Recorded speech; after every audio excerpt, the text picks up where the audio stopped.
Assalamualaikum warahmatullahi wabarakatuh. Bertemu kembali dengan saya, Angga Febrian, dalam mata kuliah Manajemen Pemasaran. Pada pertemuan sebelumnya, kita sudah membahas tentang bagaimana cara perusahaan mengumpulkan data informasi yang bermanfaat bagi keberlanjutan perusahaan. Tentunya akan berkaitan dengan apa saja faktor yang menyebabkan informasi tersebut didapatkan. Pada pertemuan kali ini, kita akan membahas tentang bagaimana pemasar dapat menganalisis lingkungan makro perusahaan. Perusahaan yang sukses dapat mengenali dan merespon akan kebutuhan dan tren di masa yang akan datang. Sebuah tren adalah produk, layanan, atau ide yang sangat populer untuk periode waktu yang sangat singkat dan kemudian mungkin menjadi tidak tetap populer.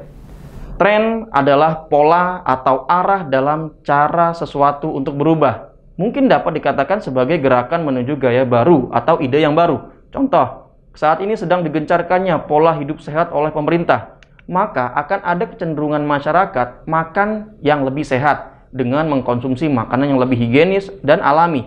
Hal tersebut membuat peluang tersendiri bagi orang-orang yang mau menyediakan makanan higienis. Biasanya, tren memiliki efek yang lebih lama daripada mode. Ada juga yang menyebutnya dengan megatrend. Megatrend adalah gerakan besar dalam pola atau tren yang muncul di lingkungan makro. Ini adalah kekuatan baru yang akan berdampak pada jenis produk yang akan diprioritaskan konsumen saat membeli produk di masa depan. Contohnya, orang ingin hidup lebih lama, adanya globalisasi, dan mencari energi alternatif. Selanjutnya, kita akan mengidentifikasi kekuatan-kekuatan utama apa saja yang termasuk dalam lingkungan makro. Yang pertama ada lingkungan demografi. Demografi yaitu studi tentang populasi, manusia, kepadatan, lokasi, usia, jenis kelamin, ras, pekerjaan, dan statistik lainnya. Lalu, ada apa saja di dalam demografi yang bisa kita pelajari? Adanya pertumbuhan populasi. Pertumbuhan populasi tidak menjamin pasar yang juga akan tumbuh, kecuali jika ada daya beli yang cukup. Lalu, adanya usia populasi yang beraneka ragam, atau yang biasa kita kenal dengan istilah generasi kohort. Ada anak-anak prasekolah, anak-anak usia sekolah, remaja, dewasa muda usia antara 20-40, dewasa usia menengah 40-65, dan dewasa yang lebih tua 65 tahun ke atas. Karena beberapa negara memiliki populasi muda dan beberapa negara memiliki populasi tua yang lebih banyak. Hal tersebut tentunya akan berdampak pada sikap membeli yang berbeda-beda. Lalu, ada juga dilihat dari pendidikannya.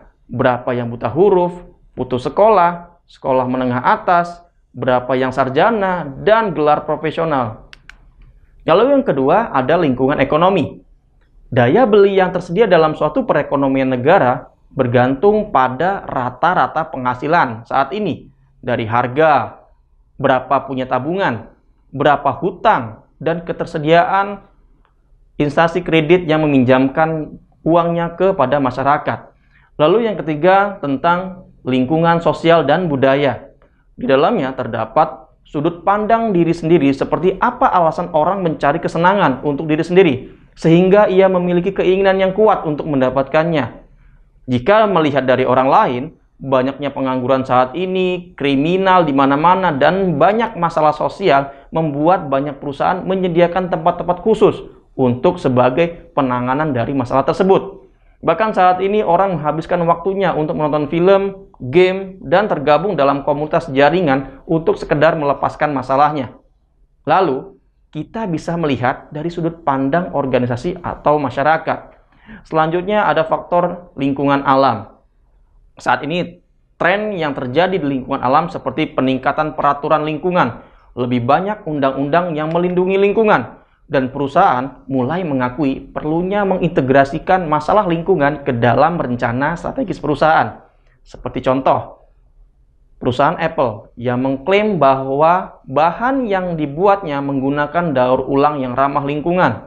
Body Shop yang mengklaim bahan-bahan kosmetiknya dari bahan alami yang aman digunakan. Lalu selanjutnya ada lingkungan teknologi.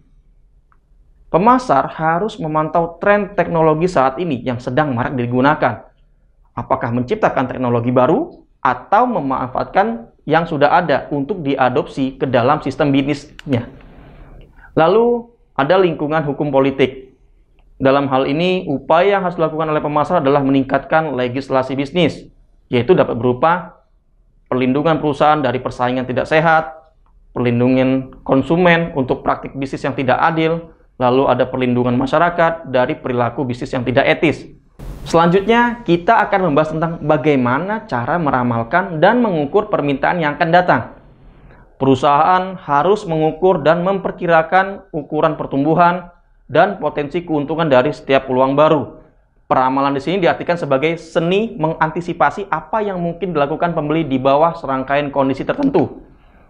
Semua perakiraan tersebut dibangun di atas salah satu dari 3 basis informasi, yaitu apa kata orang, apa yang orang lakukan, dan apa yang telah dilakukan orang. Peramalan permintaan di masa depan berdasarkan apa yang orang katakan. Survei niat pembeli, apa saja yang dapat dilakukan? Untuk barang tahan lama seperti peralatan, pemasar harus melakukan survei secara berkala pada niat pembelian konsumen sesuai dengan kebutuhannya. Survei juga dapat menanyakan konsumen tentang keuangan pribadi mereka saat ini dan di masa depan, serta harapan tentang ekonomi di Indonesia ini. Untuk pembelian bisnis, perusahaan riset dapat melakukan survei niat pembeli untuk pabrik, peralatan, dan material, sehingga dapat mengetahui kecukupan barang yang akan datang. Bisa juga minta perwakilan mitra niaga dan konsumen untuk memperkirakan penjualan di masa datang. Bisa dari pendapat ahli, bisa didapatkan dari ramalan para ahli seperti distributor dan pemasok yang langsung terlibat di dalam memasarkan barang. Lalu juga bisa membeli ramalan dari perusahaan-perusahaan ramalan ekonomi terkenal. Lalu, peramalan permintaan masa depan berdasarkan apa yang dilakukan orang. Bisa dilakukan dengan metode uji pasar. Tes pasar langsung dapat membantu memperkirakan penjualan produk di saluran atau wilayah distribusi baru. Peramalan permintaan masa depan berdasarkan apa yang telah dilakukan orang bisa dilakukan dengan cara menganalisis masa lalu penjualan. Perusahaan dapat mengembangkan perakiraan penjualan berdasarkan penjualan sebelumnya. Demikian perkuliahan online kita kali ini. Semoga dapat bermanfaat. Saya akhiri. Wassalamualaikum warahmatullahi wabarakatuh.